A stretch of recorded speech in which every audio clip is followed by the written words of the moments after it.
Welcome back to the Fuzed Life Podcast, guys. And today we're going to have round two with the great coach, Dave Lemanczyk. He's going to get a little bit more in depth on some of the stuff we talked about last time, break down some of the experiences from the vehicle accident and some other things he had going on.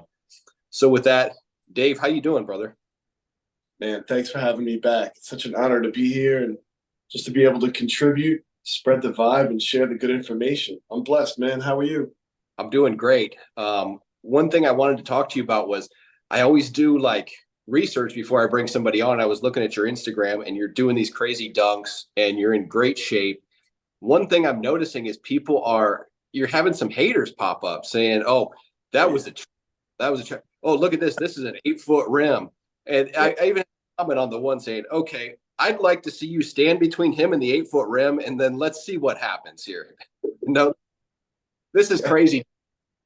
I find it fascinating how people are so willing to tear down somebody that's obviously doing something. But for example, I've got one of these cold tubs back here, so I get these ads for cold tubs all the time. And these ads are so obviously fake, right? You'll see this tub outside in like Miami, and it'll be some girl getting into it, and it's obviously warm water. I seen one, there was no water in it, right? But of course, you had to bend over completely before getting in, which I get it. For men, I understand the marketing, but nobody will tear that down. But they'll tear, it's fascinating. So I wondered how do you prefer to deal with that stuff, the haters? So my take on the haters, that's a great question. My take on the haters comes from my father's teachings on how he dealt with the haters. I was intrigued with my dad's baseball career because he was one of my first heroes. Because I would see him and say, "Hey, that's my dad. He's throwing a baseball, this and that." So then when I got to talk to him, some of my first conversations probably weren't the ones you're going to expect. Here's an example. My mama would bring me to every game she could. And a lot of those games, we'd be sitting with the players' wives and families. Well, wouldn't you know, there'd probably be several thousand other people watching that game, having alcoholic refreshments, not really thinking about the families and the children who aren't having the same refreshments and aren't thinking with the same perspective. So when things are said like, "Hey, Lemanczyk, you suck," times 100, the little kid who's 1, 2, 3, 4, is going to listen and repeat. So at the end of a game, and I'm not quite sure what game this. My dad definitely would know, but I'm gonna get back to you on that one. That's gonna be a funny story. But at the end of this game, we go down the tunnel, and I remember I was probably 2, and from the looks of it, it seemed like Exhibition Stadium. Now that I'm thinking about it, but anyway, I said, "Hi, Dad," and he sees my mom. He gives her a hug, give her a kiss. They have like an extended hug, and I'm just like, "Dad," I'm like pulling at his arm. I'm like trying to get him because remember, he's like 6'6". I'm just a little small fry. Like, "Dad, come on, Dad, Dad, Dad." Finally, he's like, "What's up?" And I'm like, "Do you suck?" And at that point, he looked at my mom. He goes, "Joni, you can't bring him here anymore. It's too much." So at that point, I go home, whatever, life goes on. And that was the first lesson is, okay, get out of the environment. But what if you can't get in the environment? What if you're the person, right? So I start going through his clips. Like my mom made him this scrapbook of all these things. I'm going through pages and pages and pages and pages. And it's such a fascinating thing when you get to read about all these experiences. So I said, "Hey, man, did you ever read some of the stuff they wrote about you?" He goes, "No, not one thing." And I'm like, "Wait, what?" He goes, "Nah, man, you're the only, I didn't read it. Your mama read it. Yeah, Matt read it, my brother, but I'm not interested in that." And I'm like, "Why?" He said, "For a little bit, I paid attention to that. And I had the worst year of my life. And that was 1978. And when I stopped paying attention to what everyone thought about me, when I stopped paying attention to what everyone felt about me, and then I just got back to me, I got myself on the right path. So I use that. Now, what I did to kind of make it my own is my faith is my strongest thing. All right. So for me, my Lord and Savior, Jesus Christ, is always going to be the pinnacle and the foundation for me. So no matter what anybody says, the lives have already been paid in blood. I'm here to draw attention to myself with an elite athletic skill that's been given to me by God so I can lead people to God. Period. End of story. Say what you want. You got a problem with me? Just like David Goggins says, take a ticket, stand in line. Brother, like I went through hell. I came back only because God allowed me to, so I can show some stuff still. Great. Bottom line is the inspiration's here because I have to lead people to God. It's why I'm chosen. It's why I have to do this. I don't get paid to do this, but my soul is here for me to do this. Mm-hmm. And that's kind of like the two existences that we have. People talk about purpose.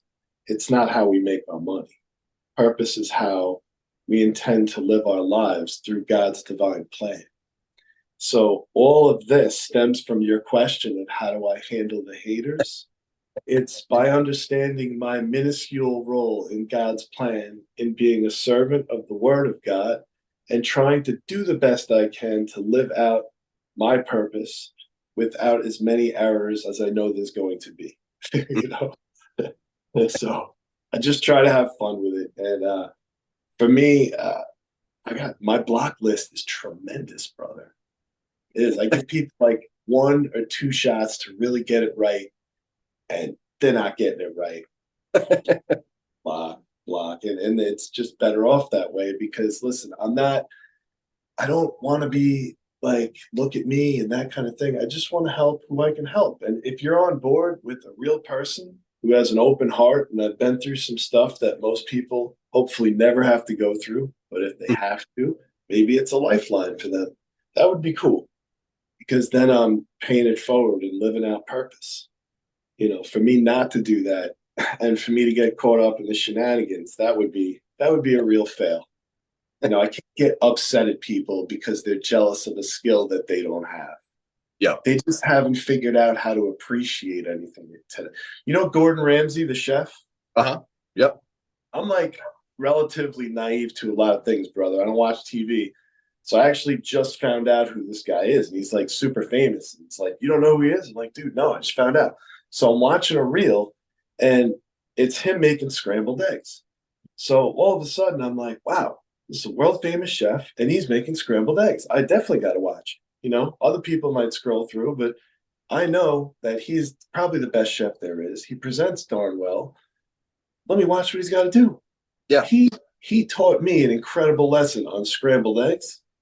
Let me tell you, man, whoever I make that dish for, I'm not telling him it was Gordon Ramsay right away, but I'm going to take a little credit and then I'm going to give Gordon Ramsay some credit. But when you have somebody who does something well, it's just important to appreciate it.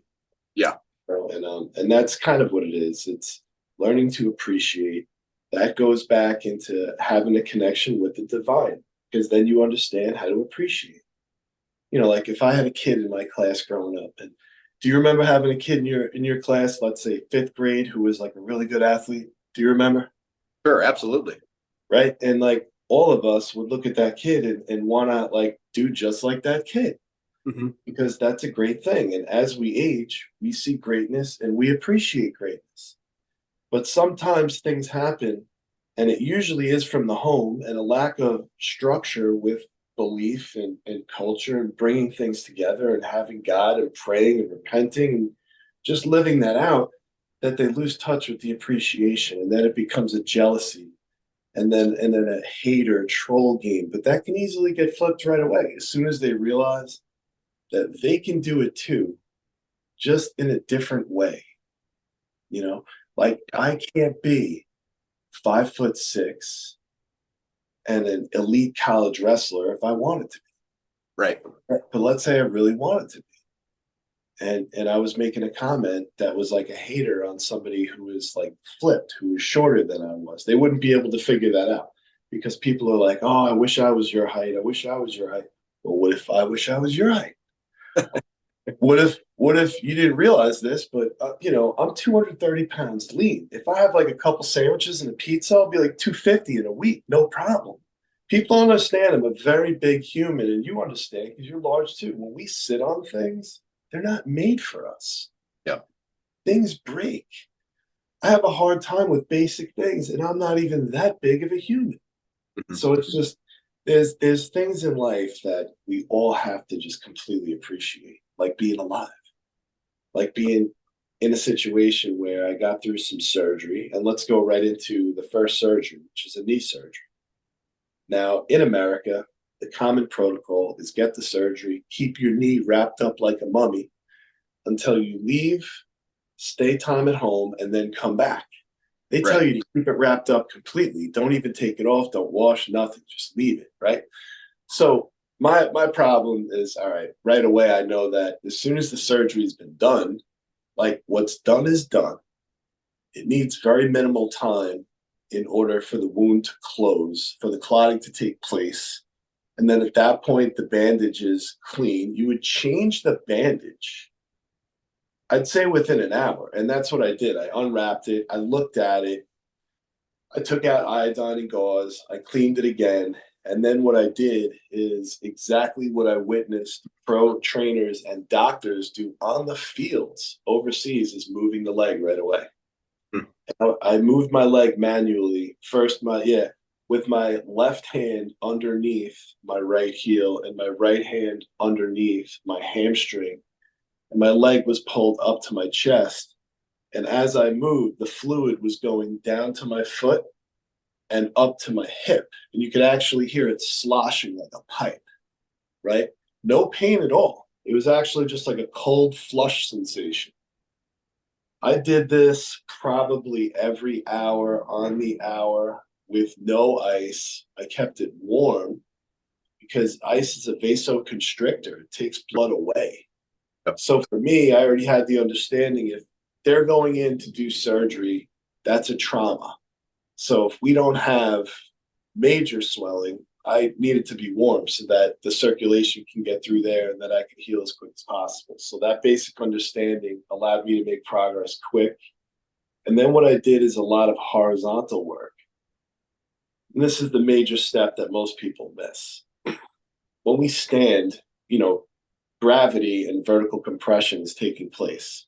Mhm. And when people do exercises, a lot of times they're doing it under the force of gravity, where vertical compression is a reality. And what we're really doing is sagittal work, which is forward work with those forces. And it's a conundrum, especially when you're dealing with a limb that's compromised. So there's a couple ways you can do it. The first way is by using like a heavy industrial kind of elastic band. Back in the day, Jump Stretch used to make them. Now it's, I believe, Iron Core Fitness makes them. They go anywhere from like 15 to 20 pounds up to like 120 pounds. But what you do is you set it up so that it works exactly in a flow for you and there's minimal movement. Again, the band doing the work. So to give you an idea, if you had a pull-up bar or any kind of bar that was about head height, you could throw the band over, make a loop so that you had it coming down, and then you would put one foot underneath that band, and you Mhm. could work your stride mechanic coming up and going down. Again, it's like ingenious work. Why? Because we need minimal movement. So the band work was one. Two was the pool work. That's some of the more underrated work. And what I mean by pool work is going in to a 4-foot pool, and I'm 6'4", a little more. Got my arms on the sides of the pool. My feet are barely touching on the bottom, and I'm kind of just letting my leg flow with the water and how that water goes. Because a lot of the inflammation in the knee comes from the shear torsion of the knee when the top and the bottom kind of go forward and back a little bit. They create inflammation, and then these two little bones, the tibia and the fibula, will sometimes twist. When that happens, you have a colossal nightmare in the knee. Yeah. And people will often misdiagnose that for a like myriad of things. Like people will often send me, I think the most popular one last week had to be patella tendonitis. And every single time It was the gastrocnemius muscle that was completely jacked up because the tibia and the fibula were twisted. Why? Because the ankles were pitched in a wrong direction. Why? And here's another thing people don't talk about. The limb differential was on average of a half inch. So if you have a left leg and a right leg that are a half inch of a difference, then you're performing in athletics. And then that half inch of a difference, the ankle isn't pitched the way it should be. Right. Now you have pressures that are going through the body and forces that are being exerted with the body into the ground and off the ground in all directions. And the forces that occur, that's where the problems are. So for me, what I did is I got myself in water and then I said, all right, we're basically weightless. From here, where do I go? Let's measure out the limbs. So for me, I'm almost an inch shorter on my right than my left. It's a defect in my right femur. So all you haters out there that talk all that jazz, I'm almost an inch shorter on one side than the other. What are you going to hate on that? Can't. Like, the more you find out, you're like, man, I really appreciate this guy, right? That's what I felt. Right, ladies, that's how it goes. But anyway, getting back to what counts is that's what I did. I measured it out. It turned out I had that differential. And what I did is I ordered these really thick, kind of flat insoles that went in there. I have a good pitch in my ankle, so I didn't need the pitch. I just needed the limb differential. So once I put that through, I had a 2-month period where I was a little, snap, crackle, pop, because the bones in there were getting used to the new movement. But after that, it was a really interesting time because I could start feeling the activation equal on both sides. And I could really start to feel the difference in how that felt versus how it used to be. So how it used to be is, once upon a time, I did what everyone else did. I lifted the weights. I did everything that everybody else does, like the mainstream thing, right? Just jumping in. But that didn't help me. It would have never helped me. And the reason why I'm saying that is because when you're young, when you're healthy, you can almost do anything and it's going to work. And it's mostly because your genetics haven't even unlocked yet. People don't realize that food and rest and the vibration that you carry is the key to unlocking everything. It's not like the mindless activities. So once you get into that zone of purpose, why am I doing this? I'm doing this for my health. Okay, how do I get healthy quickest? Get in water. What do I do then? Move. What do I do after that? Rest. No shenanigans. No late nights. No smoky rooms with cards, alcohol, silly nonsense. Like, no. Get to sleep early. Wake up early. Get a majority of your things done in your day before the sun comes up. Then live out purpose. Help who you can, doing what you must. It's like Christ said, give to Caesar what is Caesar's, right? We all have to pay taxes. So we do our jobs for that. But then it's getting back to our other job, which is inspiring other people. So what I'm hoping to do here, pardon me, is to let people know that if you get an arthroscopic knee surgery, you can definitely unwrap that bandage and you can safely move your knee. It is not going to tear if it has been done properly. It will tear if it has not been done properly.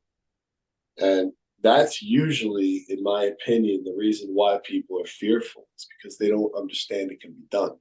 I watched it being done. I did it for myself. As you see, I get my head to the rim at almost 47, 230 pounds.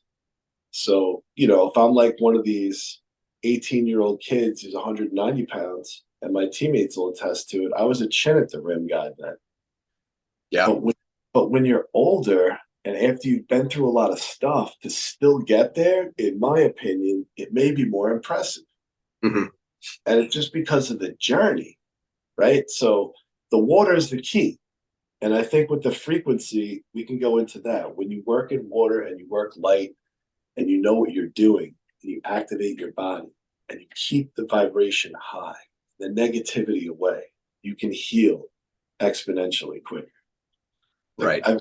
I've made progress beyond my own understanding of progress, and I'm still making progress, and I'm blown away by it. And sometime in January, I finally just accepted it all and absolutely understood what it was for. I'm like, oh, I get it. It's going to keep coming. It's going to keep coming. It's going to keep coming until my job is done. My job is simply just to follow the course, keep teaching, like conversations we're having now. People realizing that, well, I don't have water. What can I do? Well, you have some element of water. People have bathtubs. You can fill that bathtub up with water. There's things you can do there. A million things you can do. It's just about being creative. You know, Yeah. how important do you think creativity is to this process? I was just going to say, Dave, I think that the standard of care is such a boilerplate thing, right? So a lot of times they don't take into account that I did a knee surgery on this 80-year-old woman and this athlete. They shouldn't be treated the same, right? Or I've done a knee surgery on somebody who's extremely sedentary, is not used to moving, and this runner who is used to moving all the time. Maybe they need to move a little bit quicker. Maybe they need to start moving right now because they're used to the movement. I just think, and I'm no expert. I'm not going to claim I'm an expert, right? But I feel like everything is boilerplate. Who Medical. is? Exactly. Who is? Yeah. Like there should be different, I don't know, a different way of healing for different people. Questions need to be asked, a little research into your patient about what were you doing before this? What kind of fitness level are you at? Maybe you don't need to sit around all day. It's just so many people feel like their life is over after one of these surgeries. Oh, I can never run again. My doctor said I can never run again, so I can't. It's just, I don't know, man. It puts people in depression, and it doesn't need to.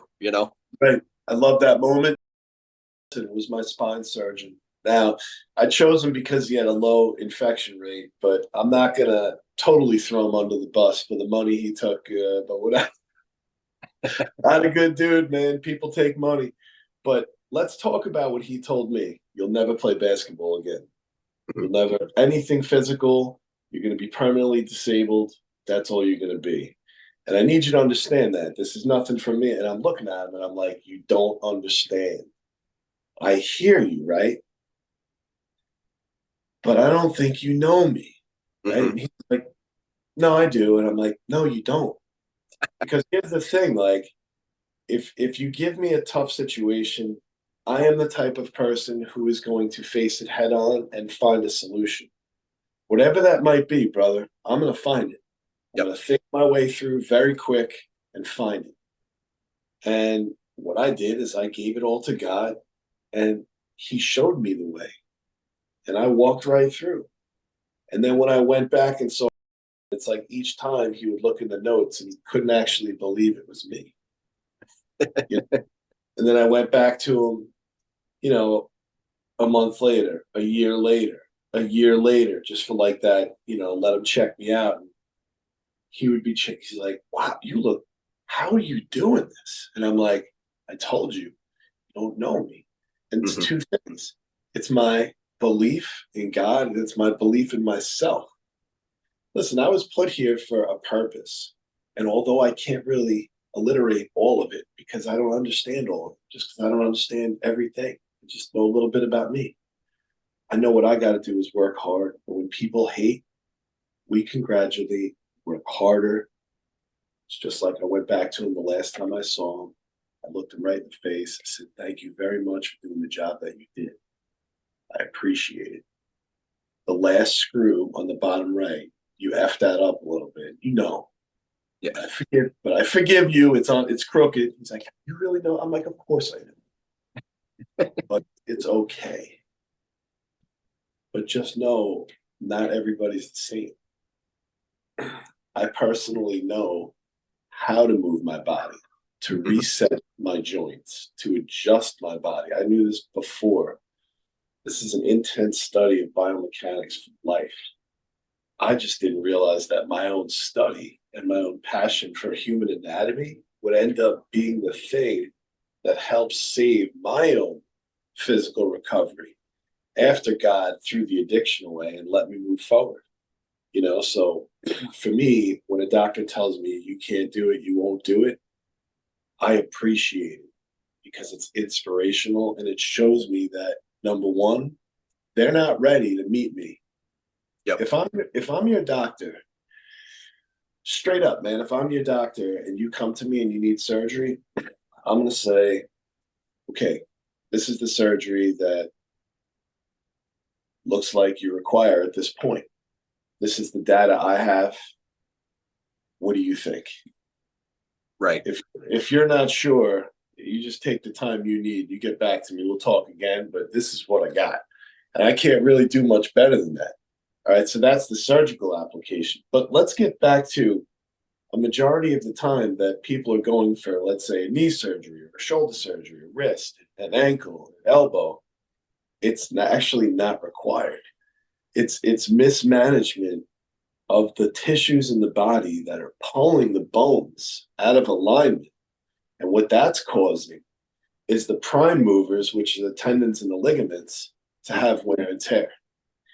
If people, and I'm talking now doctors, because you should know, if you would just teach patients that they have to have patience and learn how to adjust their own bodies because they don't know how, because they didn't study that, because the majority of what they studied comes from the Rockefeller Carnegie Standard of Care Institute, which is a business medicine cyclical cycle to hand us off dependency so we could come back and ask more questions that we should really have the answers to.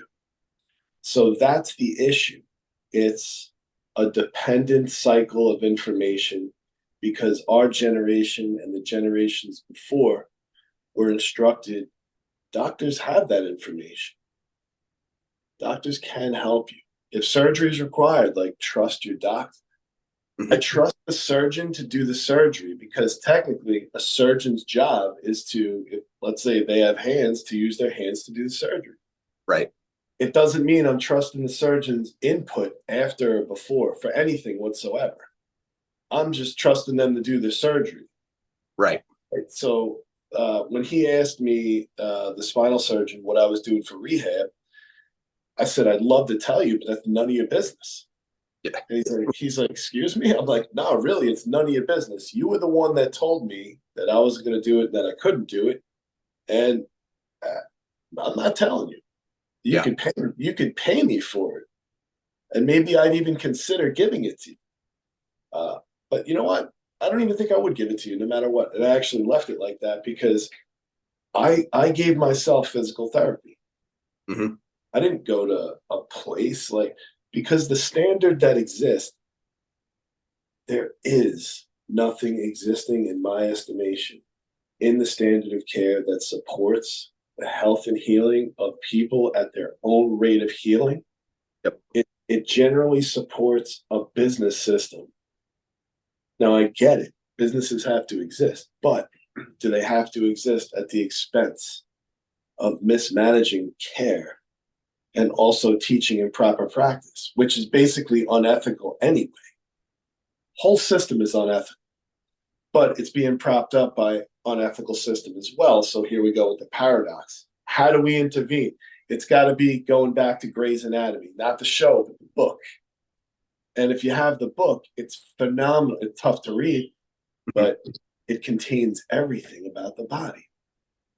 And when you start to learn the anatomy and the physiology, that's when we become masters of our universe, because now we can learn how every muscle in the body has a job. Every insertion point for every muscle attaches specifically to a spot on a bone. And although those insertion points, tendons, muscles, and ligaments are fairly universal, there will be slight differences in their origin points from person to person. Just like you'll have slightly different limb lengths, just like you'll have slightly different joint sizes. Right. All these things make a tremendous difference in everything. This is why two people are not equal. No one's equal here. It's the worst thing I've ever heard is all people are equal. No one's equal. in mathematics, you never compare two inequalities, but we do it with people. I think people are losing their mind. You can only compare one person to that one person. Mm-hmm. You know, and that's a fair comparison because you have data to support it, because at the genetic level, all the way down, it's the same. You can't do it with people. So when you look at exercise, for instance, and we're talking about a knee rehab, can't possibly say that this percentage of people are going to be able to do this percentage of people are going to be able to do that, because that doesn't factor in many things. The first of which, somebody's belief that they can heal. Let's talk about that for a minute. You have to believe that you can heal and know you can. And the minute you have a traumatic setback, you're already telling yourself you're in the state of healing. You tell yourself, show me it can get better. And you believe it. And when you start speaking that way over and over and over, body responds. And then it looks to the outside world to create and attract exactly what you were just talking about. Show me you can get better. Show me you can get better, right? And then you have these little moments of goodness, and it's like, that's what I was looking for, but you got to build those moments. And I think if people were stronger with their faith and with their belief that they could get better, listen, if you have a setback, if you have a muscle pull, you have a tear in a muscle, all right? It's called a strain. If you have a sprain, you have a tear in the connective tissue. Both are going to hurt. Both get better. Yep. See, that's the thing. Both get better. I mean, I don't ever remember a time that I was completely healthy, man. I played street ball, junior college basketball, professional basketball with some of the, most electrifying players I've ever seen, man. Yep. And the whole thing is, not one of us were healthy. We were all banged up. This is us when we were younger. So what we're looking at is everybody's dealing with something. But when you're dealing with something, and when you're thinking about how can I make life more manageable for me? How can it be painless for me? Because as we get older, that's what it becomes. How can it be less pain? You really start to get into working, you ready for this? Fractions of ranges of motion with joints that are compromised, instead of trying to encourage a full range of motion on a compromised joint. Sure. Yep. A tree that has a stump that has a couple hacks into it, because lumberjacks were trying to cut it and they were like, forget this one. The last thing you want to do is start trying to rock that thing back and forth. That thing's going down. What you can do, you could sit at the top a little bit and you could look out at the rest of the trees, and you get off that tree after that. And what I see in therapy modalities, in coaching, in some of the clowns on the internet that peddle different types of programs for whatever they're doing, it's a lot of dangerous activity for full range of motion activity on compromised joints. It's insane, man. Really, it just comes down to the basics. Get yourself in water, believe you can heal, take your time. Unless you're being paid millions of dollars like a professional athlete, take the best care of yourself possible and take more than enough time. If you think you're good to go, wait another month. I agree 100%. Nothing in life is one size fits all. And when you talk about the physical therapy, I think I mentioned this to you last time. I had just gotten home from surgery and they're calling, wanting me to come in the next day, or maybe it's 2 days later, for physical therapy. And I'm just like, there's no way. All I'm going to do for the next couple of weeks is walk until I feel like doing something else. I'm not going to go in there and walk in front of you so you can hit me for $75 and my insurance company for another 150 every single day. It doesn't make any sense, So it was just at that point, and I hadn't dealt with a big surgery like this before. So that was the first time where I kind of smelled scam, I kind of smelled something's a little scammy here. And this isn't right, because they should know I just had a major surgery. I can't be getting up off the couch and being driven into there. I can't even sit down for more than a couple seconds. It's just, I don't know, nothing's one size fits all. And when you talked about it's money, exactly. And I have something I've cited before in one of my interviews. There's a study from the 1950s with rats, right? And they threw rats in a swimming pool. And you may have heard of this one before, right? And this is going to tie into faith and stuff that we've talked about. But so I think it's Dr. Richter in the 50s throws the rats into a swimming pool and lets the rats tread water for as long as they can before they're going to die, right? Before they're going to drown. So on the first iteration, it was about 15 minutes and the rats had given up. So he pulled all the rats out, let them rest, let them warm up, throws them back in. And the second time, they went for 60 hours treading water. And the reason they did that is there's no other reason, but they believed they could be saved. They knew there was something on the other side. And I think that ties into inspiration, videos like this. I think it ties into faith as well. You got to know that you're going to come out of it. You know what I'm saying? Yep, I do. And I think you hit the nail on the head. Just this morning, I wake up and, brother, I pray when I wake up. And the first thing I do, it's almost like a broken record. It's, oh God, the eternal Father, I ask thee in the name of thy Son, Jesus Christ. Lord, please hear my prayer. Lord, I give infinite thanks for the Holy Spirit. Let it guide me always. Say these things in Jesus' name, amen. It's how I start every day. Immediately, what happens to me as soon as I wake up is I get the notion that you have to speak on my behalf today. And I'm like, And it's just, in Jesus' name, you know your job, right? So we have this podcast today. And I'm like, well, that's exactly it. That's what I have to do today. And I have to make sure that message is clear. So the faith end of it, that's everything. Because then that gives you the understanding that any burden that we have, that's too great for us. You just hand it over.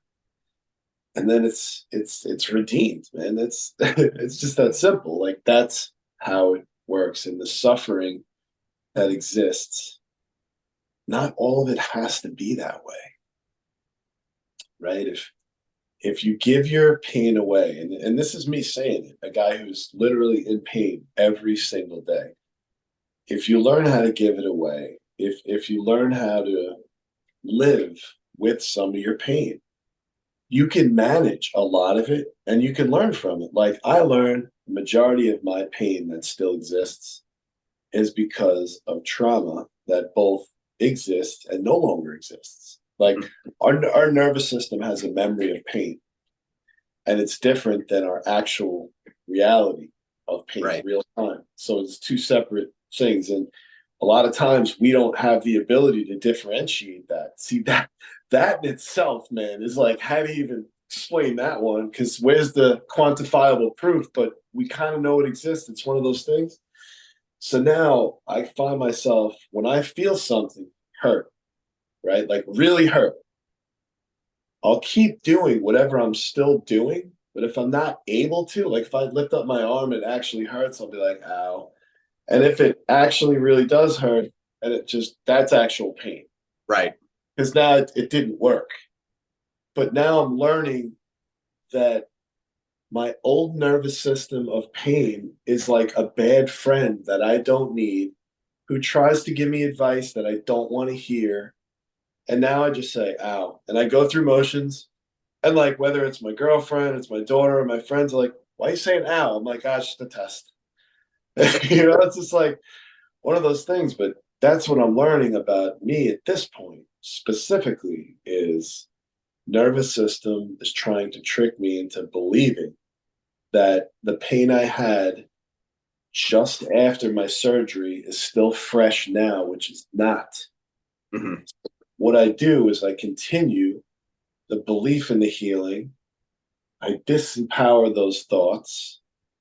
Anytime I have some type of negativity, I'll say a quick prayer just like I did before and keep telling myself it'll get better. And the last thing I do, like if I have a troll challenge me, like you're 8-foot hoop, you can't do that, blah, blah, blah. Last thing I'm going to do is entertain one of these jackasses and try to hurt myself doing something. Right. Brother, the best dunk I ever did in my life came in a classic moment. I was in a summer league playing in St. Mary's. Wally Zerbiak grabs the rebound, passes it up to me at half court. I pass it to Jim Moran, who is the Portland Trailblazers head coach, 3-point line. He passes it back to me at the foul line. I take one dribble, 1-2 steps inside the free throw line, jump up with two hands, make contact, turn lefty, dunk on this guy, crab walk for the and one. Now I had my chin over the rim there, and these guys, they were going nuts. I couldn't even make my free throw because I was so hyped, but it was like the dunk of my life. Now we're out at a club that night. Wally didn't come, but it was me, it was Jim, it was another guy, Johnny Randazzo, a couple other guys. We're out in the Hamptons. And Jimmy's like, yo, let me ask you, man, you do more stuff like that? And I'm like, what? He's like, dunks like that. I'm like, all the time, bro. He's like, the only guys that do that are in the league. And I'm like, I know, trying to make it there. Yeah. So for all of you listening out there that have your doubts, ask Jim Moran. Ask Wally Zerbiak. They're famous guys, man. I don't need the spotlight like that, but if you got jazz and you doubt, and you're looking at me at 46, 47, what do you think I was like at 21, 22? Like, and 15 pounds heavier. I was playing at nearly 250, ripped.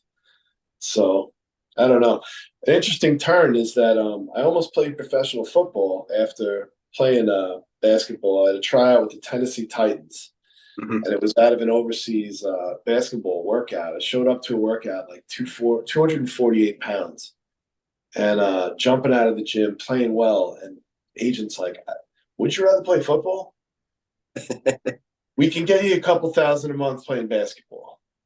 Something tells me you can run the 40 and you can definitely lift weights. Did you ever play? And I'm like, yeah, I can play tight end, maybe a little linebacker, whatever they need me to do. And I really thought about it. I was like, that close. But then I just didn't do it. I went back to graduate school. But this is another one of those things. You got to know when it's time to turn the page and move into your next stage of life. There we go again. So it's exciting to have opportunities, but it's more important to know that not every opportunity is a good idea. Mm-hmm. Just because you healed and feel good, pardon me, doesn't mean it's time to go out and be reckless. Right. No. And listen, a lot of people watching might think what I do is reckless. And in some perceptions, it may be. But I need to remind people that I've been convincingly dunking the basketball since I was 5'7" and 12 years old. So, a lot of people thinking, man, I wish I was 6'4". I'm only 5'7".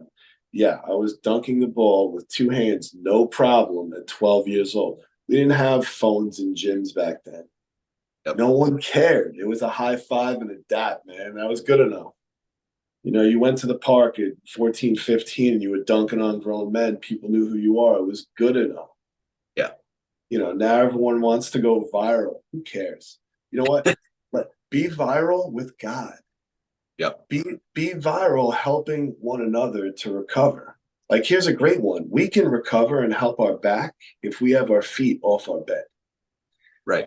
If you take your heel off your bed when you're laying on your back, you're automatically going to take less pressure off of your spine. If you don't take the weight of the world on your shoulders, you have less pressure on your spine. Mm-hmm. A lot of times we do that. We feel that, especially with the stress in life. My brother, a lot of the stuff I do with athletes, it's largely psychological and spiritual. It's very little to do with physical, because a lot of the athletes I work with have a difficult time channeling out the negativity. Right. Shutting the haters off in their mind. Mm-hmm. Like the discussion that we've had today, it might seem fairly simple because both of us can do it in our respective senses, but a lot of people can't do it. Right. And the reason why they're having difficulty is the terminology they use. Like, I'll give you a for instance. There's a way to speak and there's a way to cast spells with your words, and you know this. Everything you say, your consciousness follows. So if you're going to say, I'm going to make progress, then everything in your body and your mind is going to search for the progress. So we're just going to stay right there. Like you said, walking. when you were just out of therapy, just out of surgery, and they called you back to therapy and you were like, yeah, I want to work on walking. Imagine, like, I remember being in that moment. Remember laying down on a bed and every fraction of a motion of a movement was unbearable pain, like that game Operation Electricity, all the way, and you're like, whoa, because it's not even like ow pain, it's that type of pain. Yeah. See, that's different. It's not like I'm looking for attention, look at me. It's almost you make a noise and you're like, please don't look at me. Yeah, that kind of pain. And I remember being able to move a little bit and just being able to do like sitting up, amazing achievement. Being able to wipe myself going to the bathroom, pardon me, but amazing achievement. Yep. That was one of the most difficult things. It took me 3 months. Yep. 3 months. And then therapy, how can I possibly, I'm trying to learn how to sit up. I am trying to learn how to do basic functions like washing the body. Now I don't have a step in a shower. How am I going to wash everything? Right. It's like real concerns. So now I got to look into getting like long brushes. So now I become a window washer in the bathroom with my body. It's like ridiculous, but it's what I had to do. And getting back to getting the flexibility back, let me talk about this. I teach yoga as part of my career and what they ask me to do year to year. So that naturally means I'm going to be doing yoga. But I'm not going to do it in a way that, your pro yoga teacher does it because, well, my body's not there yet. Right. That's because my students don't really want it. So I can meet them halfway. And what I did is I created horizontal yoga, like lying down on mats. Mm-hmm. When you're lying down and it's horizontal, already vertical compression is out, right? Because now we're this way. So what happens is I just have us sit in positions of alignment. And then over time, gravity does the work. So the students will say, Lemanczyk, I don't feel anything moving yet. I'm like, wait like 5-10 minutes after we get out of these positions. And it's like clockwork. You start walking around, moving around, and all of a sudden, click, pop, boom, bap. Wow, that was so cool. Wow, that feels really good. Whatever it is, it's like, that's how we do it. Alignment occurs when the energy's right. So here's a cool tip that I learned over the years. You can save your back pain a lot by making sure your hip joints are optimized. Yep. You can save your neck joint a lot by doing the optimization with your shoulders too. I found that working the back directly is an absolute colossal mistake. And it's the reason why Arthur Jones, who is the most genius mind of all time with exercise, should have been given a Nobel Prize, but they just threw him out because he was too much of a wild man. But what he figured out is there's no way to create a machine for the lower back. The key with the lower back is the hip joint and focusing on making sure that the forces in the hip are pulling the spine and the pelvis in the line it should be. And if you have the tissues proper, all you have to do after that is make sure the limb differentials are right, and that the pitch on the ankles are correct so the force is going through the way it should be. Now, those things aren't being done for most people, and that's why problems exist. But going back to Arthur's teachings, he was a genius because he knew activation is key. And in order to heal something, it doesn't always mean you go to the something. Right. And this is the problem with the Western mind is that, if you have a headache, it must be the head. Like, no, man, that's where the symptom goes. Like a tree. If you want to make a leaf on the tree better, you don't treat the leaf, you treat the tree. So it's kind of like this system of, I don't know, standard of nonsense, silliness. It's kind of like, guys, treat the tree, all right? Just take a good look.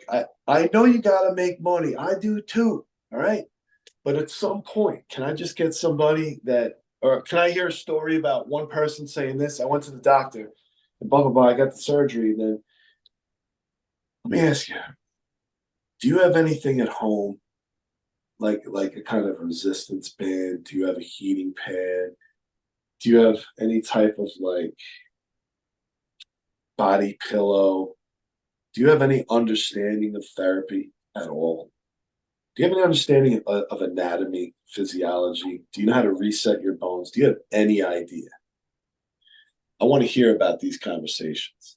Yeah. People get surgery, they go home and wake up and they're like, what just happened? Yeah. Was it worth it? How am I going to get back to work? How am I going to pay these bills? Am I still going to have a job? Let's just be honest. Yep. Brother, I was in an accident and I worked for a great corporation, Bosse's, Eastern Suffolk Bosse's. I love that job. It was my favorite job of all time. Steve Repinger, greatest boss I ever worked for. Toughest guy, most honest principal. And I can't say enough about it. I got hurt and they supported me so much. They wrote me letters, made me posters. It was so inspirational. That helped me so much to get through these tough times because they were great people. They were great people. Then let me tell you another story. I'm working at in Bed-Stuy, New York. I'm collecting balls at the end of gym class. I blow the whistle 5 times. Kid in there is just not a good kid. Everyone knows he's not a good kid. School's afraid to do the right thing because everyone's afraid to do the right thing now for whatever reason. Kid throws a ball on purpose, knocks me out, right? I'm talking to a group of kids who aren't doing the right thing, and it was a planned thing. But the kids wouldn't admit to it because they're all afraid of him and what he can do on the outside. This is a whole nother game. Mm-hmm. But I care less. So what happens to me? I get knocked out of work for 5 months. I almost never came back to work again because I developed nystagmus. My eyes wouldn't stop moving. And the neurosurgeon's like, bro, I'm not letting you go back to work. I'm like, what do you mean? This is my 17th year. I'm going to 25. He's like, no, you're done. If your eyes don't stop moving and this is your 13th concussion, like you're done. I have a lot of concussions with football, fighting, all those other things. Those are more stories for another time. Great stories though. But going back to this one, I spent 5 months trying to remember who the hell I am. I'm being honest. This is a bad concussion. I just didn't know. I did all the paperwork. I sent everything that I had to because part of the problem is when you get hurt, you're responsible for doing your paperwork. You have a brain injury and you got nobody checking in on you. It's like, okay, sounds great. Here you go. So I sent everything in. But the point is I start getting really good and it's like August. School starts in September and I'm cleared to go back, but for a reduced role and I have to teach in a classroom. Because they didn't do anything to change the work environment. It's considered unsafe for my condition. So basically, I get an email and it's asking me if I want to interview for my job. And I'm like, interview for my job? How? I'm a tenured teacher. Oh, no, you never sent us an email saying you were coming back or no medical documentation or anything. These are all shenanigans and all games, but I'm calling it out now. It's already been called out publicly, but why not make it more public? It just shows you that there's really bad people out there too. There are people that want you to succeed, like Steve Repinger and Bosse's for me. They were behind me. They supported me. God supported me. My family did. I remember my friends Christopher Schrade and Justin Bandura driving down from Connecticut like a couple hours to see me and literally handing me sugar cane, turmeric root, beets, carrots. They came in with bags of food and they were like, this is your medicine. Stop taking the pills. And I remember looking at them like, I love you guys, man. I couldn't even get up. I'm like, I love you guys for coming here, man. But this is what you're going to get in life. You're going to get people that support your journey and are sent from God, literally. And then they're going to help you. And then you're going to get better. And then you're going to go through times where people are going to be sent from the other side and they're going to hurt you and they're going to keep trying to hurt you. Right. But you have to remember, you have to forgive them and let God take them because that's not our job. Me becoming a man and accountable is me letting go of the idea that I have to police anybody, that I have to respond to anybody. My job here is a watchman and a messenger. Every single day, I'm up at 3 o'clock without an alarm. Every day. And people would say to me, oh, even when I was a little boy, oh, that's the witching hour. That's the witching hour. You guys can say what you want, but I'm always awake because it's not for the physical message. It's the spiritual time. It's Mhm. those moments in prayer when the messages come through, when I'm directed through purpose to do what I need to do. It's not the kung fu and the qigong that I'm doing in the morning, although that is cool, but it's not that. It's like the 3 or 5 second thought that I get when the Holy Spirit just tells me something that I need to do, that I need to follow. If I'm told to be the evangelist, to lead people to God, then that's what I do. Right. It's just if I'm told to let people know that they can read the book Grey's Anatomy cover to cover and they will know more than their doctor, that is the truth. And in fact, they will know much more because they know their own body. Right. When you live in your own body, you become an expert on the way it moves. Yep. When you learn how the body moves based on its mechanical engineering, you become a biomechanic. Mm-hmm. When you become a biomechanic, you learn how to reset and adjust your joints. Now you become a traditional medical practitioner. All you're missing at this point is meditative work to make sure you're coping with stress and you have yourself a holistic gem. I think Yep. that is what we can all do. It just takes time. It requires study and the right environment. Did you ever read Grey's Anatomy? I have not. It's like the Bible. You read 1 or 2 pages and you got to take a break. You're like, all right, I'm going to look at anything else. Does anybody have a comic book? Like, I can't I, look at this anymore. I But think one thing to glean from the last couple minutes that you were talking is you have to know your own body, right? I can't get a spinal fusion, then start watching your content and get sad because, oh, I can't dunk. You're a freak. You've always been a freak. I haven't been a freak. So I need to find what I was at my best, right? Let's say yes, at my it was running, let's say a 10-minute mile, right? You just put something out there, right? I want to try to get back to running a 10-minute mile. I don't want to try to dunk a basketball. And I think that is a problem with society is you look at somebody, you get jealous of the abilities they have instead of just being happy for what you have and yes, trying to get to that. that's exactly right, brother. And that's that appreciation aspect again. I don't, and I'm gonna, man, forgive me for this one, but there's a phrase in the Bible that said, "What has been taken to you will be returned by God." It's something like this, and like God will replace your lost years, and it's so true, man. Because I remember when I stopped playing basketball and I started going into a career and really having a great time developing programs, changing lives, and living the dream. I would always think like, should I go back and play? Would it be fun to do that? Should I just keep myself in shape? But then it's like the way it goes for me in life, what I'm learning. I learned this from elders, and now I'm living this out. I teach this. And tell me if you agree with this. We go through life's purpose, and then we find ourselves at exactly where we need to be. And then we keep moving, and we're still exactly where we need to be. But then there's moments of like, we'll get a little stop in the action. It's almost like you cleaned up your diet and now you're getting a little taste of candy. It's like, do you want the candy? Do you want to just go that way instead? Just forget about the path that you carved for yourself out of nothing. Just jump off that path and go over here and figure it out. That temptation, right? That's the danger.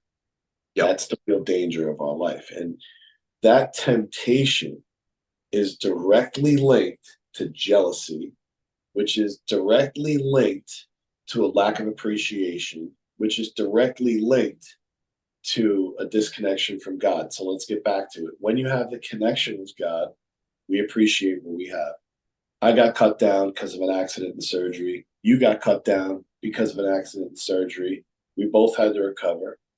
We both see things that are inspirational in one another and other people through activities, through pictures, through audios. And that inspires us to encourage ourselves to believe that we can return to a former physical literacy self, which is the most fair assessment and hope and prayer that we could ask God for. And what happened? That's what happened. We returned a little older, little more gray hair, but can still do stuff. That's really cool. The biggest mistake for me would be to do like something you just referenced, would be to see something somebody else does, not appreciate them doing it, and like it, heart it, say, sky's no limit, rad man, whatever. And instead not like it, scroll through it, then me try to like one up it somehow and then get hurt. I mean, how many things have we seen on the internet with people having like setbacks or injuries and people applaud it? Right. Everyone wants to see people fail. Yep.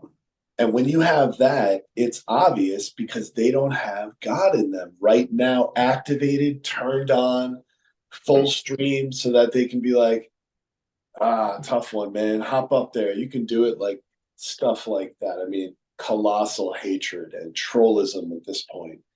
And why? Because this is the day of the Colosseum. All of it is supposed to run wild, but there has to be watchmen, and there has to be messengers, and there has to be people who will stand up and speak and let people know that they need to think for themselves, do for themselves, and make the belief and faith work every day. Yep. And not only in the morning, but anytime that we find ourselves going off track mentally, go back to your faith. Just sit in prayer for a minute. Sit in quiet. I found that in my healing, the more quiet I get, the better I get. Yeah.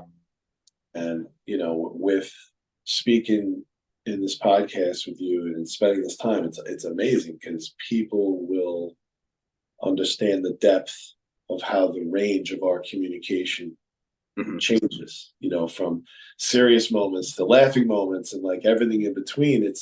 This is the life experience. This is how healing takes place. I mean, everything's been here today except for tears, man, and that is part of the journey that everyone already knows about.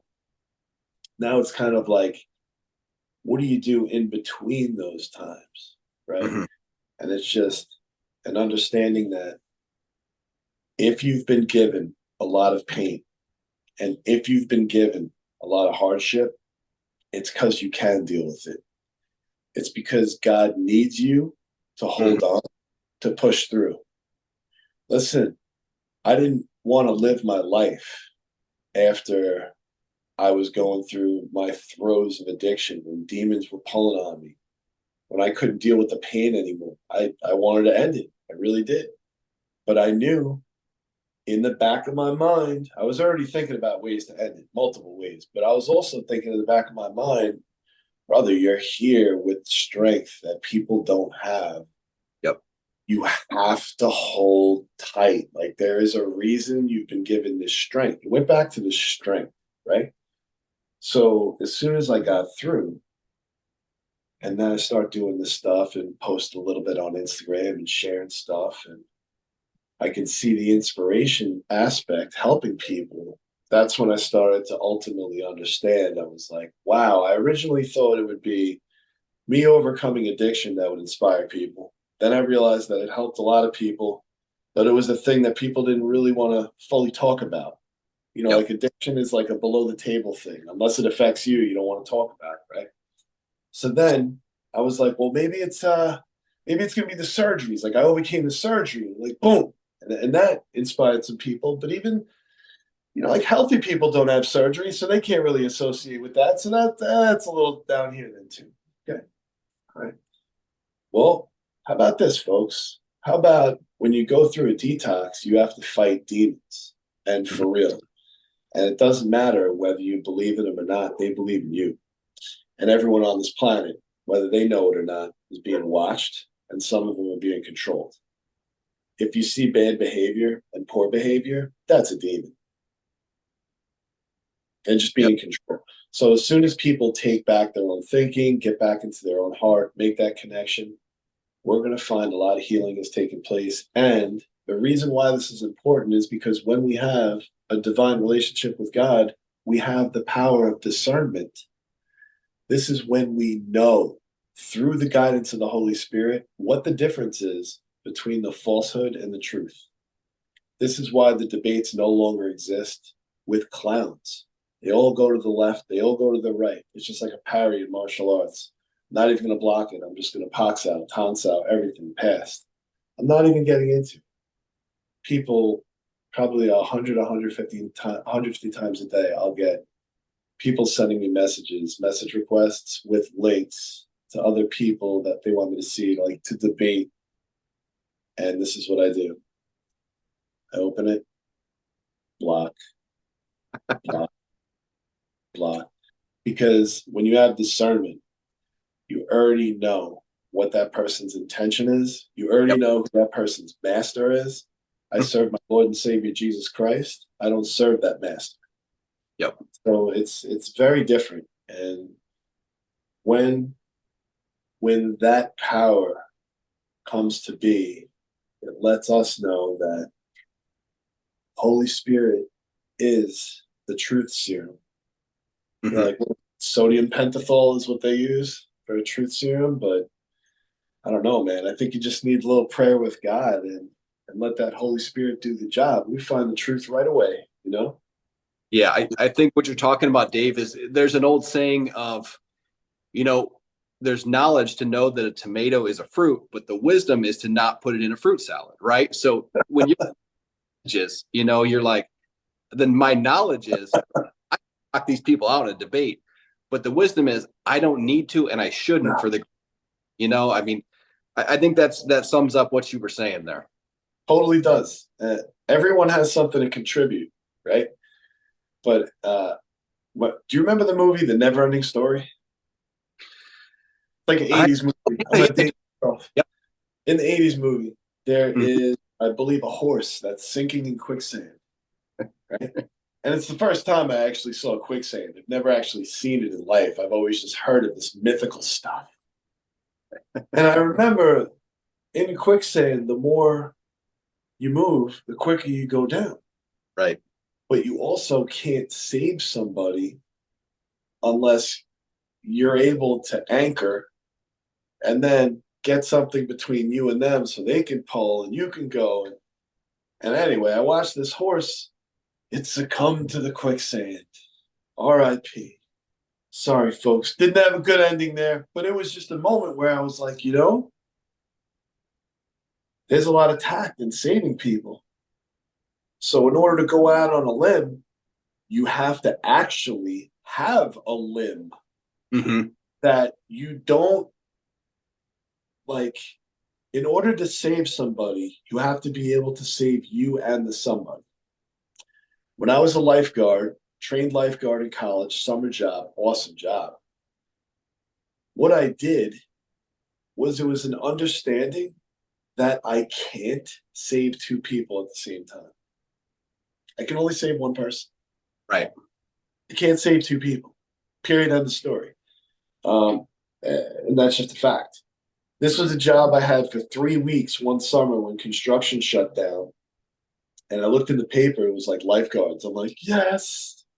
So I went, did it, and learned that floating is one of the key skills. And this might be the most important thing I share today. Floating in salt water is one of the most therapeutic things that you can do if you're able to do it for extended time. It's nearly impossible to do in a pool unless you have flotation attached to you because the salt helps you float. Chlorine to make you sink. So when you're in the salt water, and years past, I did this in the ocean, and I started falling asleep. And I was just telling my kids about this in school the other day. This is actually right before the earthquake. These kids are asking me, like, Lemanczyk, you swim in the ocean in the summer? I'm like, of course. They're like, yeah, but there's sharks there. I'm like, dude, 3/4 of this planet is water. Like, they're going to eat what they want. If they want Lemanczyk, like, you had me for a while, all right? Enjoy what you had. let me go. Please, just let me go. So anyway, the swimming, and I'm out there and I start, getting comfortable. And then I realize if I take 100% of a breath and then I keep that breath and only breathe with like 10, 15% of it, but keep the rest of it there, I'm a giant flotation device. So then I start relaxing myself. And it's like those water bridges that you see that just kind of flow up and down. Like that's what my body starts to do. And I can start to feel the vertebrae in my back starting to loosen up. I can start to feel the bones in my legs start to twist, reset. I'm like, this is incredible. Then before I know it, he's out. I'm asleep. I wake up, and it's like when you wake up on the beach, everything's real bright in the eyes. You're like, what's this? So I'm way over my head in water. So I got to swim probably back 50, 60 yards. I'm about a half mile, 3/4 of a mile offshore, which is normal for me because I always swim that far. But this time I didn't bring flotation. I usually bring flotation, always bring flotation. So at this point, I didn't. I get back to shore. I see the yellow umbrella that was there right before I went, and it's a different person. I'm like, hey, man, wait a minute. I look up at the lifeguard. It's a different lifeguard. So I walk up to the lifeguard. I'm like, yo, man, you guys swap shifts yet or what? They're like, nah, man. I'm like, what beach is this? They're like, Grand. I'm like, oh. See, I started out on Franklin, and Grand might be a mile. It might be a mile west. Yeah. And that's when I realized I was like, yo, this is really wild. I could fall asleep in the ocean. I floated like 7 or 8 beaches west. And then I started going back in. And every time I went back in and floated, my body felt better than it ever felt in my life. That was it. Floating. Mm-hmm. Weightless experience. And the flow of the water moving me was adjusting me. Then the best experience of my life, I could feel like almost like my mama, right? Like good mama energy. Yeah. And I open up my eyes one day when I'm floating and I had a dolphin like 7 or 8 feet from me. The head, which is I never realized how big their freaking heads are. It's like giant thing, and it wasn't even all of it. It's just like bobbing up and down, looking at me. And then I just looked and kind of smiled at it. And then it just ducked underwater and swam away. And I was like, yo, I just hung out with a dolphin, man. That was incredible. So I've been having those experiences a lot, actually. It seems like 50, 60% of the time that I go out and swim in the ocean to float, I'm gonna hang out with a dolphin or two or a pod.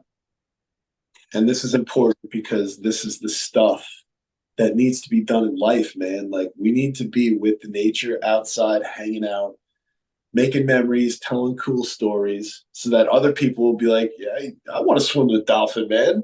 And then they go out there. And by the way, when you have dolphins close, the sharks aren't around. So you got to know that. They'll Right. never be around. They'll never be around. But I'll tell you that is one thing that really changed my life, floating. So do you think, Dave, there's something to these float tanks like you see, like Joe Rogan talks about them all the time, the sensory deprivation? You go in there, you can't feel anything, you can't hear anything, you can't see anything, and you just float there for a while. I absolutely do. And here's a shameless plug. Thomas Wunk, who developed the float place. The original one was in Deer Park, and he made another one in Patchogue, sensory deprivation float tanks. And I know Thomas because him and I worked in bars and clubs together. Oh, man, 23 years ago, I used to help him rotate kegs because Tom was a smaller guy. He was probably like, I don't know, 5'8", 5'9", about 150, 160 pounds. Really strong guy. But when we would get, keg deliveries in a big club, you're getting a lot of kegs, man, and that's a big job. So a guy like that, I'd be like, and I was total meathead, and I was like, yo, need help? And he's like, why, you want to? And I'm like, yeah. So he's like, okay, man, come on. So I go in there, rotate the kegs, do everything, set them all up. I learned a lot. I had no idea so much was involved. with the cleaning, with the maintenance, and the rotation, and what happens after, the money. Anyway, so I ended up talking to him and getting to know him really well. We trained a lot together. I had a strongman crew called the New York Training Crew. It was amazing. We'll get to that another time. And then Tom said, I got this idea that for this business I have, I'm just looking for some investors. Like, I wish I could invest, but I just, I don't even have a pot, man. I'm doing the best I can.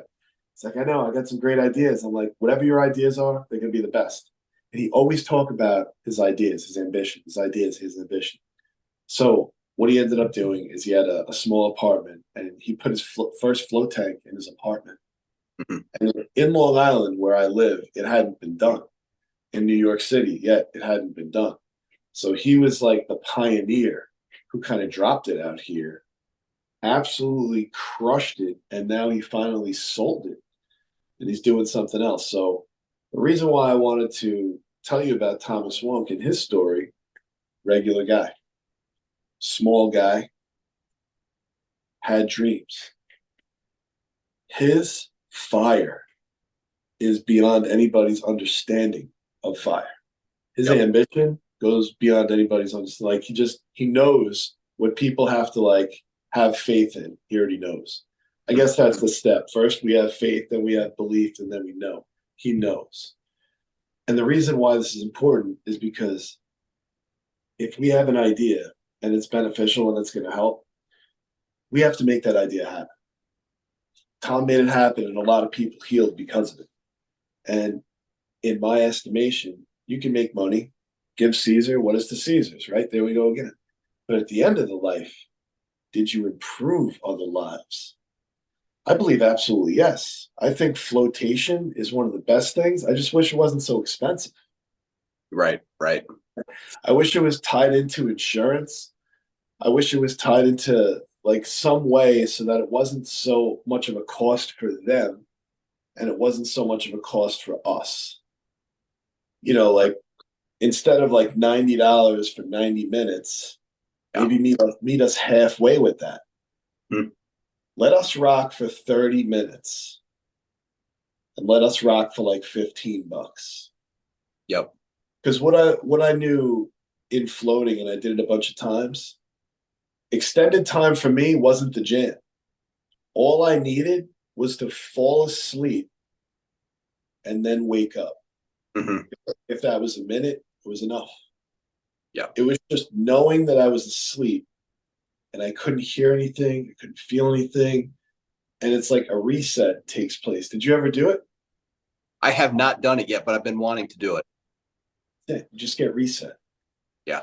It's definitely that's on my list. And when you talk about that fire that Thomas had, I think what we run into a lot today is people saying, oh, I want to be better. I want to make money. I want to do this, but they're not doing anything to work toward it. And they're not doing, nobody wants to do anything behind the scenes, right? They want out in the open, right? Nobody ever work behind the scenes. And I think what we run into, and that's the day and age, and it's getting more and more into that with social media and the internet being so prevalent and people having access to everything. And a lot of the stuff is garbage, out there. So it rots people's brains and they don't want to put in the work behind the scenes. Like some of the grace we've seen before, like, let's say let's go in sports, Tom Brady, Michael Jordan, Kobe, these type of people, the work they put in, not on TV is 100 times the work that they put in on TV. People don't realize stuff. Yes. The lifestyle, the dedication, going into specific to us, like with the spinal surgery, there's a series of checks that I go through all the time. So for my program, I have a thing called the swamp lunge, which is a bio check for the legs. Mm-hmm. So I think that the back health is connected to the hip health directly. So when I go through an exercise like the swamp lunge, if I can feel it in any aspect of my hip and I don't like what that feels like say I don't like what my internal rotator feels like, I'm going into the 90-90 yoga stretch, and then I'm going to go into the pigeon stretch, which is just a progression of the 90-90. Then I'm going to move, pardon me, I'm going to move my hands around to position myself to get a little bit of a transverse flexion. in the abdominals until I find the spot that I don't like. Yeah. And once I find the spot I don't like, I'm going to work on it. Mm-hmm. I got a lifetime to get this right. So one thing that I think people can benefit from hearing, if I wake up one day and nothing feels the way I hope it would, and a lot of times things feel a little off, I'm still going to do what I can do. I'm still going to believe I'm healing because I know I am. Things are still going to get better. Not everything is a storybook all the time. But if you're strong, you've been given the strength because you can endure it, because that endurance is the inspiration to others. Yep. So it's not for me and you to enjoy. It's for me and you to endure and then share the inspiration with each other so that other people can be encouraged to push forward. Yep. It's almost like leaders, like back in the day, needed to lead from the front. Now is the time where it's needed more than ever to lead from the front. We need to see the people that are giving the advice doing the work. That's why I show some of the things that I do, so that it's an understanding of, yeah, I got cut down, and yeah, I came back up. And now you see me. Are you right with God? Right? So it's kind of where we go. Like, that's my job here. I'm a biomechanic. I know how to fix bodies. I can fix minds better, but the heart is what needs to be mended. People need to learn how to forgive. If they can forgive, they can get rid of a majority of the trauma that's stuck and locked in their muscles that's probably jacking up their joints. Then, if people can start thinking positively into a form of appreciation, which just gets back to realizing that we're all here together. Everyone's actually related by genetics anyway. We're just separated by a few thousand generations and genomes. Mm-hmm. We're all rocking, man. We can all help one another. The key is being in community and then lending the hand to the brother or the sister so that they can help themselves. I think encouragement of independent knowledge is going to lead to a wave of people who are going to stop using Western medicine as a resource for information. Mm-hmm. It'll just be a system that we can use when we need it. I mean, ultimately, that's it. I hate to refer to it like this, but it's like a bathroom that's required. And all we have to do is perform the maintenance on the bathroom. Like, if the physician gets too old and unable to do the job, sir, madam, you are retired. Right. Take care. We wish you well.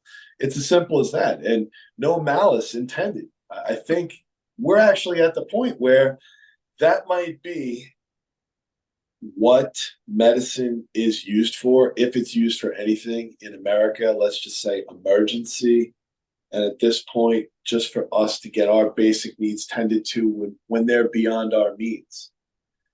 But in order for us to get to that understanding, we need to understand what we are. Right. And in order to understand what you are, you got to read things like Gray's Anatomy. You got to look into books like Man the Unknown by Alexis Carrel, Nobel Prize scientist who invents in vitro fertilization, organ donor transplant, and sutures. Battlefield Medicine Pro. But the book is all about, we as mankind, we learned everything about everything else except ourselves. Everything. Yep. Looking to master everything except turning the finger around and being like, well, what's going on up here? What's going on in here? And like the real questions. And what's also interesting is, he wrote a book called Voyage to Lourdes. Did you ever hear of this book? I've heard of it. I have not read it. It's interesting, man, because he went on record as the scientist who was going to disprove the miracles of gods. Right? He was like, there could be no God miracle. I'll be the scientist that's going to debunk God forever.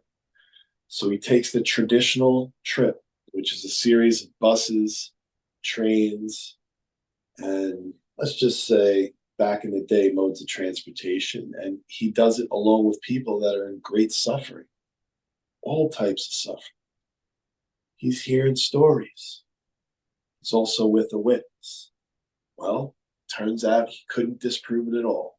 Turns out that God's miracles were true. Voyage to Lawrence. It's an unbelievable book. After I read that book, I kind of just set it down. It's a small paperback. It can't be 60 pages. And I'm like, this is probably the most profound printing in the 20th century. And no one really knows about it. Right. No one knows about it. You know, I was at, and this is like, I can't even bring this up in this conversation. I'll have to bring it up another time. But what's acceptable in society right now should not be acceptable in society right now. What's okay to say isn't okay to say. It's right. Being accepted. All right. I understand I was raised in a time that doesn't exist by people that are no longer here. However, there's a standard that we all have. It's an unwritten standard that we all know. And in order to encourage that standard, common sense has to prevail. In order to get to that common sense, we have to have discernment. In order to get there, we all have to be on the same page.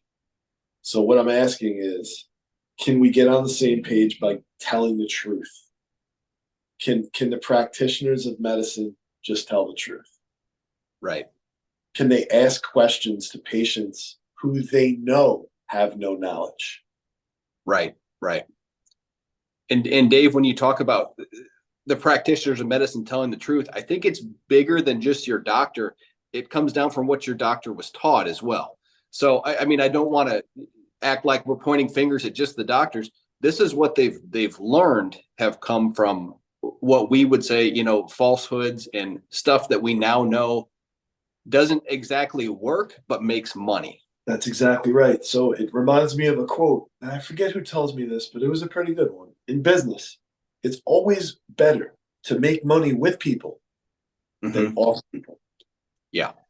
And we have a system where they're making money off people instead of with them. And like, if I'm your physician and you come in and say, hey, man, you know, like my back's really bothering me. And I'm like, dude, that sucks. Why? And you're like, I don't know. I was hoping you could tell me why. I'm like, well, what the hell are you doing? Like, what's different? You sleeping different? You know, tell me what's different. I don't know. You got to tell me what you're doing in your life. So like those conversations should be the basis for everything. The standard that you just referred to is the reason they operate the way they do. The standard can be tweaked a little bit, meaning you can make more time for consultation. Sure. And still practice. It's still going to be the same in the end. You're still going to make the same amount of money. You're still going to see the same amount of clients. You're still going to quadruple book one time. Come on, man. I know what's going on.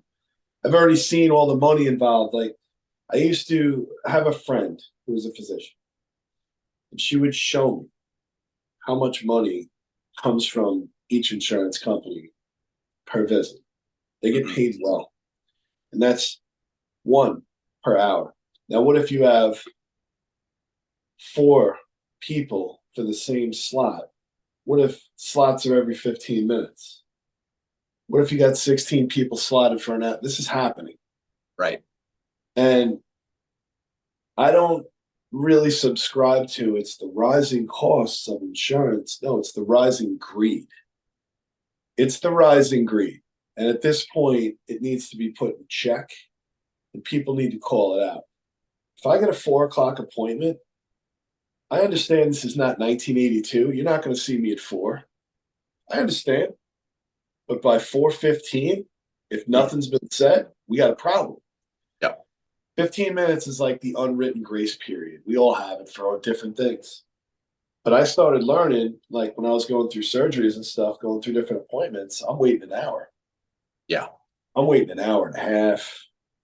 What time's your appointment? Oh, 4 o'clock? Yeah, me too. What time? Oh, yeah, me too. Oh, yeah, me too. Like, same thing. And then I started realizing, like, what it is. And I'm in there in an appointment, and I'm asking real questions, and I can't get a response. Because all the person's doing, they got their head down, back to me. Yep. Are you me?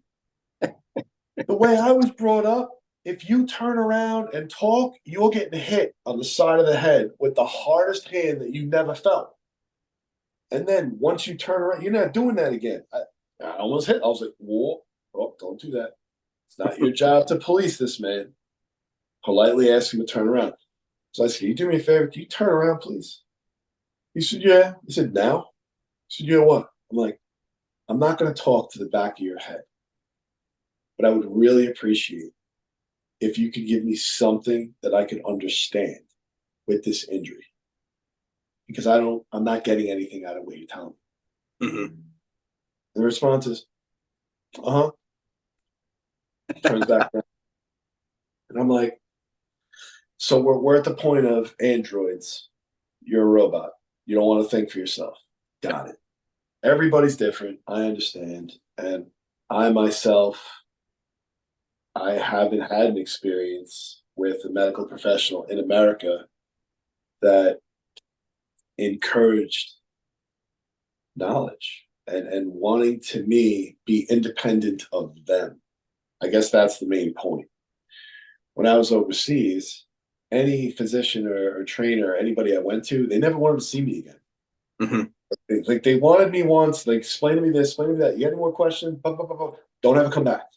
Right. They don't want us to. They want me well. The difference here is these people, they don't want to tell you anything. They want you back. And you know what? I don't subscribe to it. It's dirty. And there's a lot of things that go on behind the scenes that will come out in time, as it always does. And it's all towards greed. And it's not going to be good for any of the people involved. Yeah. You're just better off treating people and helping them to understand that they can get better. They should believe they can get better.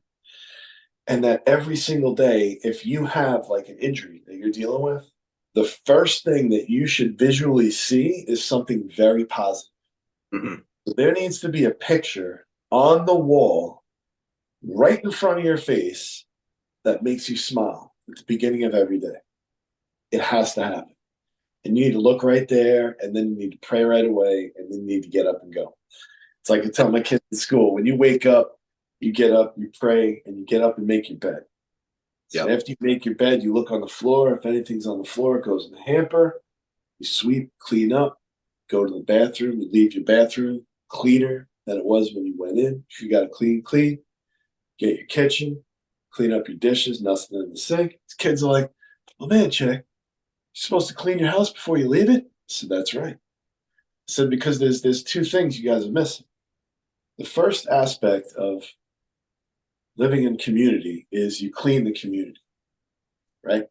And a lot of cities and towns, they're failing at this job because you see garbage and you see crime. First thing is to clean the community. Once everyone takes a stake in cleaning the community, we can take steps to improve the community. This is when things need to be fixed through maintenance. We collectively do it. We don't ask somebody else to do it. We do it together. Right. Because now we don't have to clean because we cleaned. And now the next step is to take the next step. After improving the community, we thrive in community. Yep. So you go from a state of survival, which is basically living like a rat, eating, using the bathroom, not cleaning. Then you have cleaning. Then you have maintaining, creating, and then you have thriving. The stages of rehab are the same. The stages of recovery are the same. It's like we need more of a stake in community. We need more things like what you and I are doing. We need more people tuning in, sharing, so that they can understand that the global network of information like this encourages global healing and independence on the self to create the type of strength that's necessary to push forward. You can't find it outside of yourself unless it's inspiration. Then it'll light the fire inside, and then it goes right back to us again, right? Right. So we can look outside through these cameras and remember with this computer, this film, Mhm. when we close our eyes, we can play back the movie of what we just saw. But it's like I say to my students and the players that I work with, if your life was a movie and your cameras were the real, would you pay to watch the movie? Wow, that's a great question. That's a really profound question. Something to really think about, you know? And I mean, like, not what you can edit. Right. I mean, like the Truman Show, but like me or you. Mhm. Now, I can tell you right now, it would absolutely destroy me, Yeah. like, Right. like publicly, because we all, I mean, no one's perfect. But that, when I first thought about it, and then I said it out loud in that inceptive class moment, I thought like you did. I still think like that. I'm like, whoa, Yeah. I would want to watch it. I Yep. really would. I would want to watch it, and I know I'd be like, "Oh, here it comes," but I would still want to watch it, man. I know what's gonna happen. Don't do it. I do. I would do it again. I would do it again. I would. You know, I would even still drive to summer school and be hit by that lady and go through the whole thing. I would do it again Yeah. because it's been worth it just to have the opportunity to encourage other people, and it's awesome. I get little kids that write to me sometimes, like 7, 8, 9, 10, 11, 12 years old. I guess they're on their parents' phone or something. And it's like, I love watching your basketball stuff. I hope I could do that someday. And I always write, sky is no limit. You will do that someday. Yep. So my whole thing is teaching that you can and you will. Mm. You know, I remember when I was a kid, I had so many guys I looked up to, but one basketball player, it's a quick story, is Michael Cage. Do you remember Michael Cage? Not right offhand. I don't. No one really, so it's kind of like a thing. He was huge rebounder, really tough power forward back in the day, 6'9", about 230. He was going with Charles Oakley in the 1987-88 season, back and forth for the rebound title. Mm. And he needed something like 30 rebounds in the last game to win the rebound crown. And he got it. And he averaged something like 13 rebounds for the season. It was incredible. And I remember when I watched that and I paid attention to it all year, I was just like locked in on this guy's achievements and how hard he was going at it. I realized I was like, wait a minute, this dude's not scoring a whole heck of a lot of points. And his team, they're not really the best. But he goes out there and he grinds out his role every single day, no matter what, no matter where he is. I know he's not always healthy. You know, I was listening to my dad who would tell me stories, and a lot of times I would be kind of with him when he was teaching or coaching or giving lectures. So I'm always hearing what he says. So I started hearing the similar dialogue, and I was like, wow, so there's something to all this stuff. Mm. It was very interesting. So there's just a very similar dialogue that higher level people use. Yeah. And then once you start to understand that dialogue and the lifestyle that accompanies the dialogue, it all starts to make sense. It's goal orientation. There's Hmm. nothing outside the goal orientation coming in. It Other people will think it's like extreme obsession, but then what do you have to do to achieve goals is you almost have to be obsessed. You know, Right. you gotta really, it's like a baking recipe. Nothing outside the ingredients can come in, or else you're going to completely change the outcome. That's the Yep. reason why there's the recipe. Baking is the perfect example that mathematics will equate to the same thing every time as long as you do the same thing every time, right? And that's one of those things that I learned from my grandpa, who was a baker. Mathematics is everything. And he took it so serious, he went and became an accountant. And even after that, mathematics is everything. So when I developed basketball strength, it was all based on the biomechanics and the limb leverages of movement. Yep. So how people start when they move is they move with short limb lengths, acute angles. Then they work their way up to right angles and then move into obtuse angles. Athletic development is nothing more than mathematical angle progression. And nothing has been done to advance athletic development in an explosive plyometric sense since about 1972. The majority of the stuff is still being done the same. What I'm going to do this summer to kind of advance the game is show people what they can do in water. And no one's done it. And I just don't understand why Tweedledee and Tweedledum keep going on the same merry-go-round. So many kids. Isn't this awesome how athletic high school kids are now? Mm-hmm. Yeah.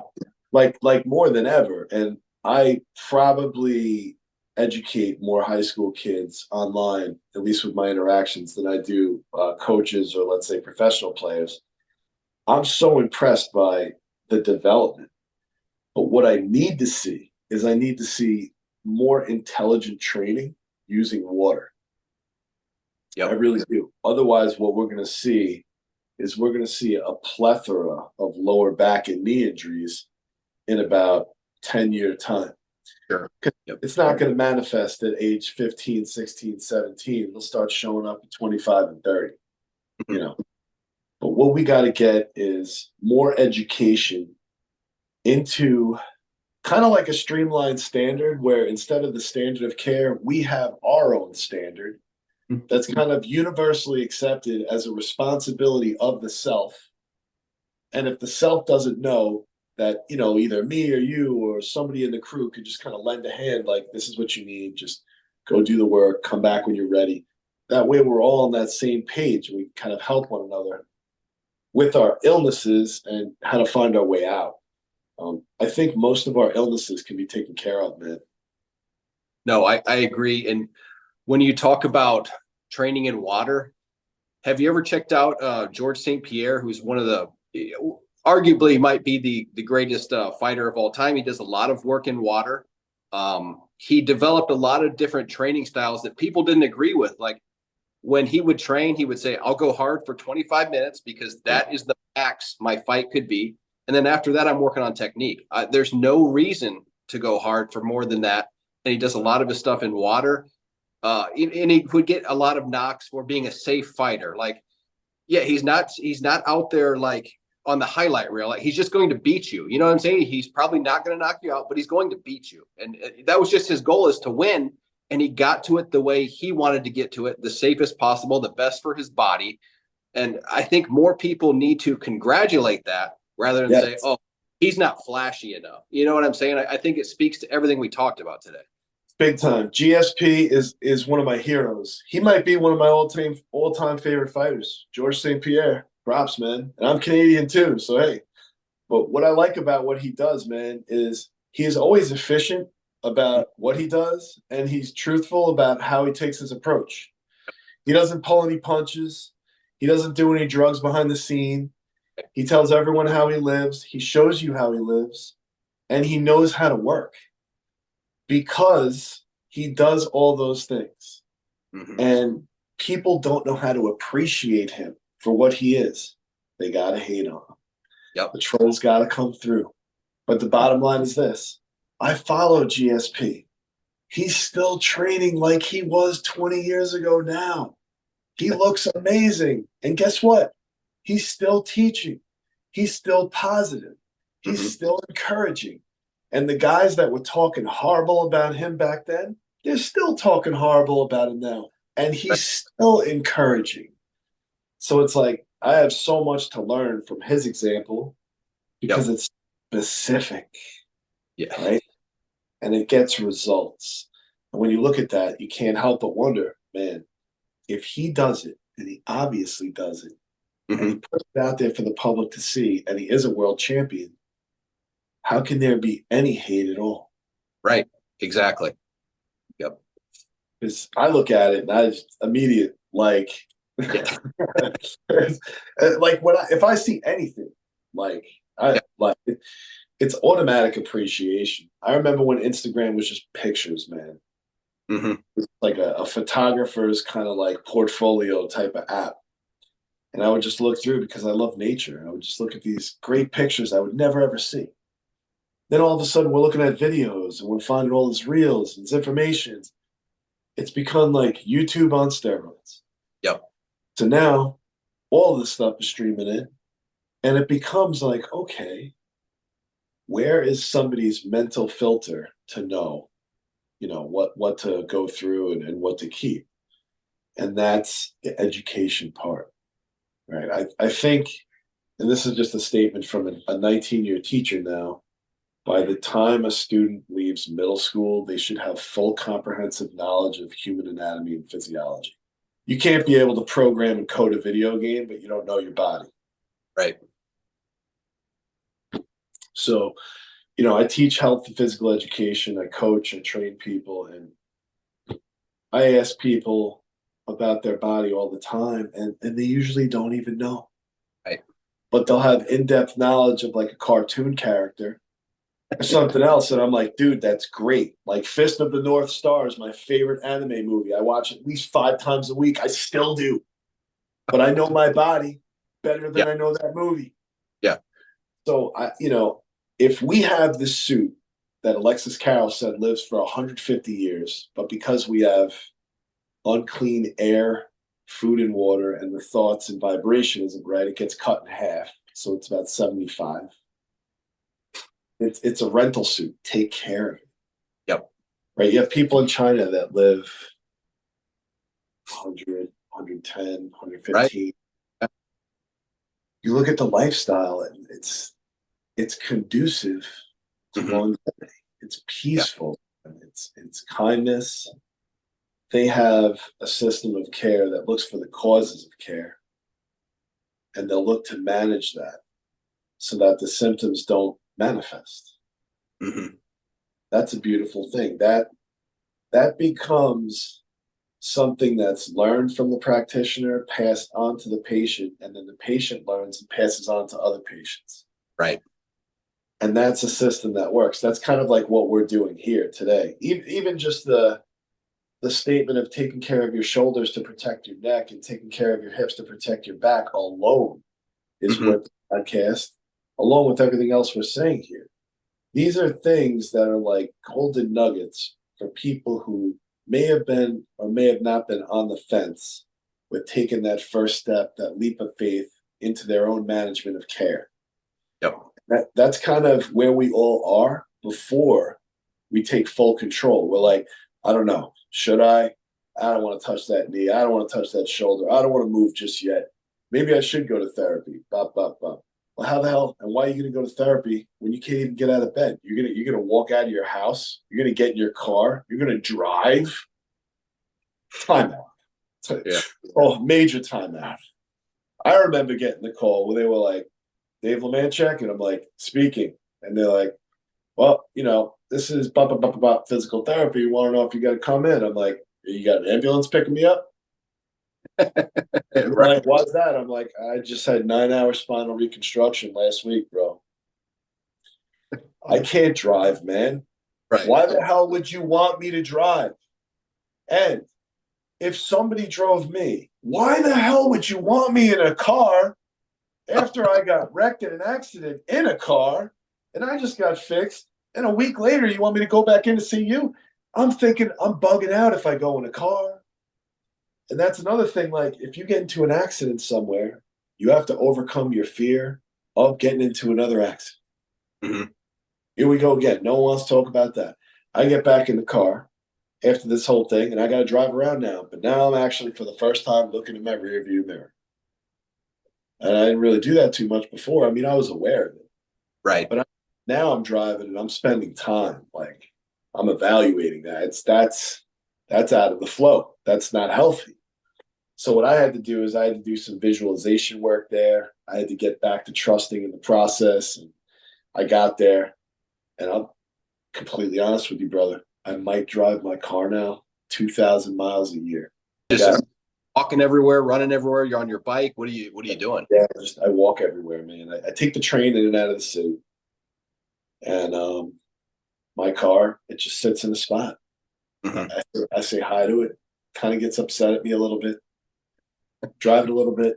But after that experience, and this goes along with other things that we're speaking about, I don't put myself in the environment anymore.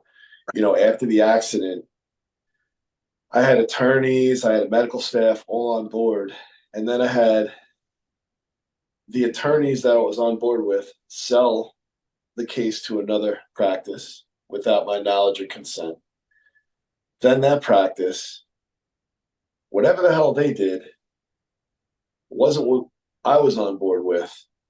And they told me that I wasn't allowed to get well. They told me I had to stay home or else they were going to drop the case. So I'm like, so I'm getting healthy and what? And the doctor also wouldn't go along with testifying because he said, I don't do that. And I'm like, all you guys are part of a game that I don't play. But I need you to understand this. And this is when like neither of these parties could even understand me at this point. I don't even care.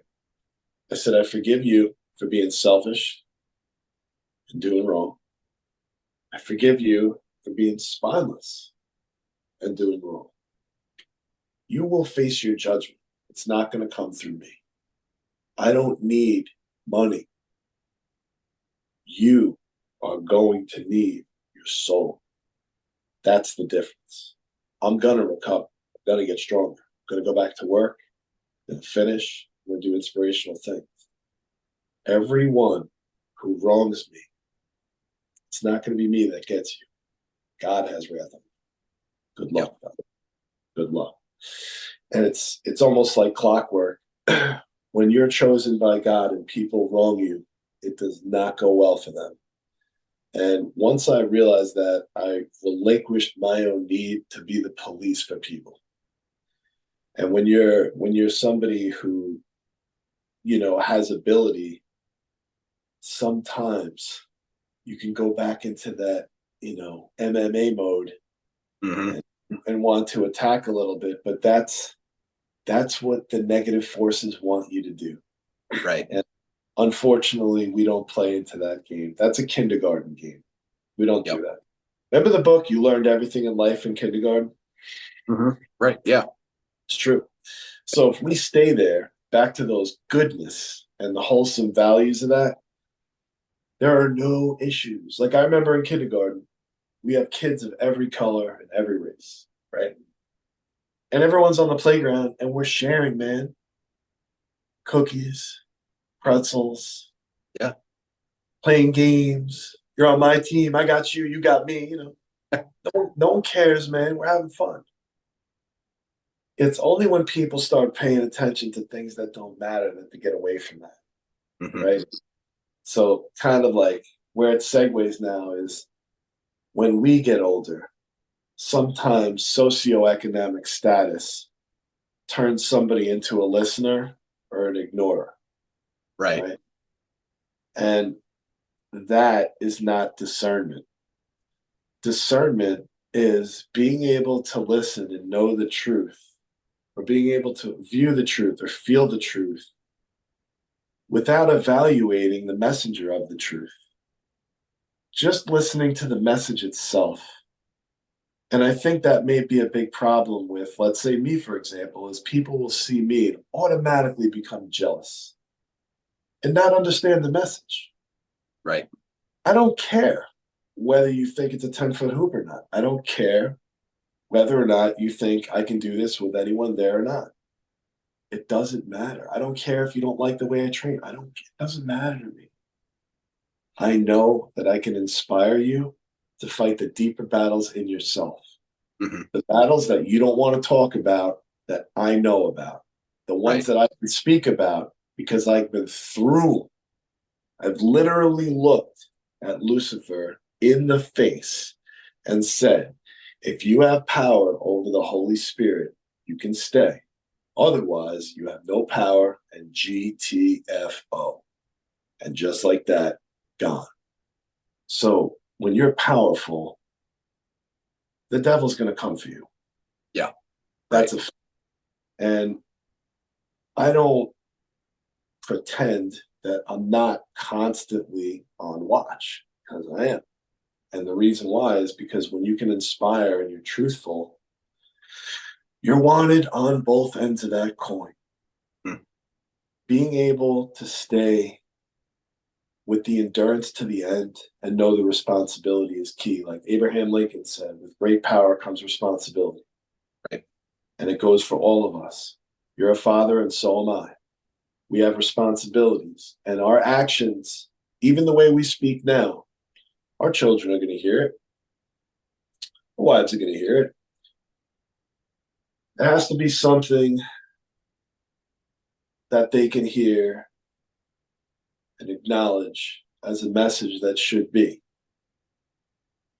Something that they can listen to and say, you know what?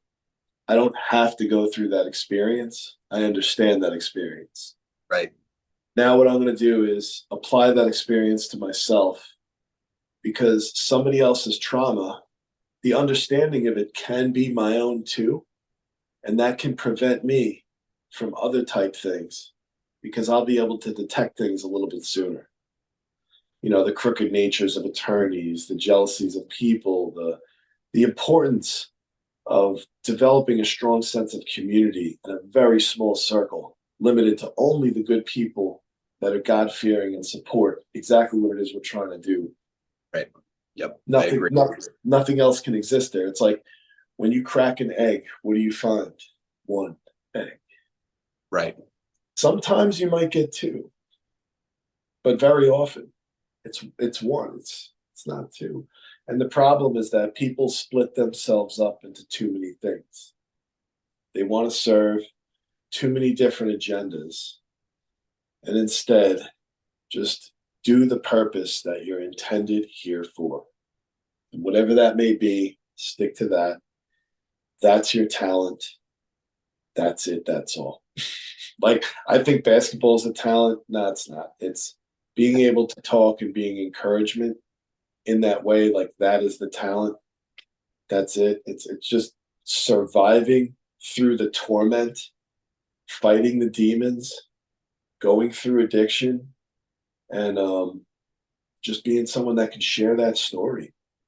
It's something that not a lot of people can identify with, because it's not something that's common. You know, like if you went out and asked somebody, when was the last time you talked to a heroin addict? You're going to have a sea of dumbfounded faces. Yep. If you ask somebody if they talked to a heroin addict, they probably say they talked to somebody on the street that was on heroin, right? And then I'm like, well, I detoxed from a drug that's 8 times stronger than that. Yep. And you're talking to somebody who is addicted to that. So what's that like for you? What's that like for you to now understand that the person you're speaking with had a condition similar to the person that you spoke to? Right. And now see what I do. And now know that no one was giving me a shot. People wrote me off, but I didn't write me off. Right. And God didn't write me off. A couple friends were solid too. So that is a very important thing. And then we talk about things like fentanyl that are 100 times stronger. It's a 10-year death sentence. Your liver's going to shot. It's done. So it's like, at this point, how do we manage outside to make sure that people have enough information inside to make decisions, to impact their health, so that they can go ahead and, you ready for this? Make decisions for their family. Let's face it right now, a lot of people that don't know what the hell they're doing have kids. Oh, absolutely. Oh my goodness. So, we're not just talking about like people trying to make decisions. We're talking about people in charge of other people. When I was about 16 years old, I first realized that my aunts and uncles didn't know what they were talking about. Mm-hmm. For some reason, I thought when I was a young man, if you were older, you knew. Like, you just knew. I was taught to respect my elders, just, nod, be respectful. And I did, but then I just hit like a conscious point where I was like, this guy's talking crap over here. This girl doesn't make any sense over here. I'm just like, mental notes. But then I actually realized they don't know. Right. And most people don't know. And I'll be completely honest about most things. I don't know, but I'll admit it. And if I don't know and you want to know, I'll connect you to the person that I know that knows. Exactly. I don't know has become a lost phrase, because everyone wants to be an expert and there are none. There are just people who are more efficient than others. Like Gordon Ramsay, incredible chef, incredibly efficient. Period. End of story. Yeah. Efficient. That's what we're looking at. The world needs efficiency. With efficiency, you have truth. And nothing outside of that can exist there. And I think that's kind of where the focus needs to be. When you look at a target and you try to hit the target with a bow and arrow, you're not looking at the center. You're looking above that target. You got to overshoot a little bit. You got to lead your target. So when we're looking to hit our targets, sure, we got to take the first step, but we got to be able to see the end in mind. So we're recovering from a surgery, but we already have to see ourselves running on the beach like we were 10 years ago. Yep, absolutely. We got to see that end in mind. And then every day that we wake up, that we take the little steps in recovery and we do the things that we need to do in the places that we do them, whether it's in the pool, on the bed, wherever we exercise, we still see that end in mind. I like to keep a journal. I like to write things down, simple things. I will walk today. I took 10 steps today. Show me it can get better. Direct commands. Things that happen. And I would look and I would say, it's an interesting day. Okay, I remember that. 5 months goes by. I'm walking up mountains, doing calisthenics. I go back to the notebook. I sat up today. Stuff makes me cry, man, when I think about it, because there's little victories that happen and they're overlooked sometimes. Yep. And there's real struggles that occur and they're overlooked sometimes. And somebody's ability to get back to work is more important than anything anybody else can put in terms of, an athlete's return to a game or, an Olympian's return to practice. Like all that's secondary next to an everyday person learning how to recover from something happened in life and they have to be able to feed their family. So like me now as a to-be 47-year-old, I am healthy and I am allowed to work again. And I can't thank God enough for it, because just being able to be healthy and work is a blessing. Absolutely. And I'll never overlook it. And I'm so darn thankful for it. And, no matter what kind of troll comment comes my way and makes me laugh for the day, it's just a reminder that how amazing is it that I could be almost busted up and completely broken into nothing and then be allowed to return and rise like Lazarus to come back to a point where I'm actually getting hated on because of an ability that I hadn't really done any with for like 20 years. Yeah. So it's like amazing. I'm like, guys, I really don't care. I'm just trying to inspire you. Like, but are you guys okay? Like, do you need to get some help? Like, I think you hit the nail on the head there, dude. People who are out there doing that, basically putting anonymous comments out there. It's not their real name on there. right. Inside they're just not right. Something's not right. So I hear kids like this talk in class. They're like, "What's the matter with you?" I'm like, "Don't ever say that." They're like, "Why not?" I'm like, "Brother, nobody's qualified. If they tell you what's wrong, are you really qualified? Oh, hell no. Forget it." And that's it. Like, our language, it's not it. Yeah. Like, if there's something wrong with somebody, don't ask what's wrong. Just leave the room. Do like animals do. Animals just go, So once we feel that, and I do it all the time. I will be in conversation with somebody sometimes, and if I feel that energy's not right, Yeah. I'm out. What happened? Something's not right. Yep. Just like that. I let the spirit guide and I let it take control. It's always right. I'm wrong. Spirit's not wrong. I'm wrong. You have the wisdom to notice that and to follow that. it's only because I allow God to touch my heart and just see things in a different way. It's almost like I live through my heart. And it's fierce in a way that I recognize that I have to be loving and caring, but I'm still a wolf. So, I'm still going to have this ferocious aspect to myself, and I'm a trained martial artist. So it ain't all that nice. And I'll be nice until it's time not to be. And then it's absolute disaster, but it's controlled.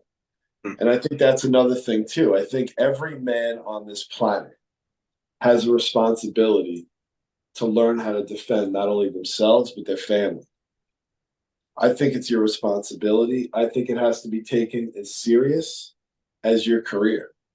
Yeah. Because we have to be able to defend those we love, our families, and the life that we support and live. Right, Dave. It's better to be a warrior in a garden than a gardener in a war, right? And got to be able to protect. And it's the things you've said today are so amazing. And every time I talk to you, I learn so much. And just the way you talk and the way you have things figured out, at least for yourself, like you can tell that you're a multi-layered individual. You can tell when to bring the layers out. You can tell when not to bring the layers out, and just the amazing things you said today, the inspiration. I mean, I hate to have to cut it off, but I do have to run here in a minute. And where are you running? You're running a half marathon? I'm not actually physically running, but I have an engagement I got to go to. But yeah, man, we need to hook up on another episode and get some more information, because I could talk like this all day. I mean, we just need to find the time, brother. But again, dude, I appreciate you coming on. I know the people that listen to this how can you not be inspired? I mean, there's a lot of great information here that if you're in a bad spot and you hear this kind of stuff, I mean, I know it would drag me out of that spot. It would at least get me thinking, right? So, yes. Listen, man, it was a real honor. And thanks for making the time for me today. I can't wait to chop it up with you again, brother. All right, brother. And hey, no technical difficulties this time. So, yes. All right. Hey, we'll be in touch. Thanks again. Thanks a lot, brother. Later.